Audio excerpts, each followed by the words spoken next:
بسم الله الرحمن الرحيم تبارك الذي بيده الملك وهو على كل شيء قدير الذي خلق الموت والحياة ليبلوكم أيكم أحسن عملا وهو العزيز الغفور الذي خلق 7 سماوات طباقا ما ترى في خلق الرحمن من تفاوت فارجع البصر هل ترى من فطور ثم ارجع البصر كرتين ينقلب إليك البصر خاسئا وهو حسير ولقد زينا السماء الدنيا بمصابيح وجعلناها رجوما للشياطين وأعتدنا لهم عذاب السعير وللذين كفروا بربهم عذاب جهنم وبئس المصير إذا ألقوا فيها سمعوا لها شهيقا وهي تفور تكاد تميز من الغيظ كلما ألقي فيها فوج سألهم خزنتها ألم يأتكم نذير قالوا بلى قد جاءنا نذير فكذبنا وقلنا ما نزل الله من شيء إن أنتم إلا في ضلال كبير وقالوا لو كنا نسمع أو نعقل ما كنا في أصحاب السعير فاعترفوا بذنبهم فسحقا لأصحاب السعير إن الذين يخشون ربهم بالغيب لهم مغفرة وأجر كبير وأسروا قولكم أو اجهروا به إنه عليم بذات الصدور ألا يعلم من خلق وهو اللطيف الخبير هو الذي جعل لكم الأرض ذلولا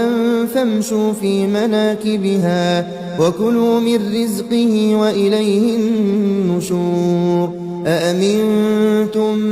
من في السماء أن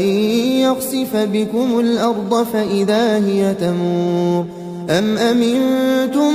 من في السماء أن يرسل عليكم حاصبا فستعلمون كيف نذير ولقد كذب الذين من قبلهم فكيف كان نكير أولم يروا إلى الطير فوقهم صافات ويقبضن ما يمسكهن إلا الرحمن إنه بكل شيء بصير أمن هذا الذي هو جند لكم ينصركم من دون الرحمن إن الكافرون إلا في غرور أمن هذا الذي يرزقكم إن أمسك رزقه بل لجوا في عتو ونفور أفمن يمشي مكبا على وجهه أهدى أمن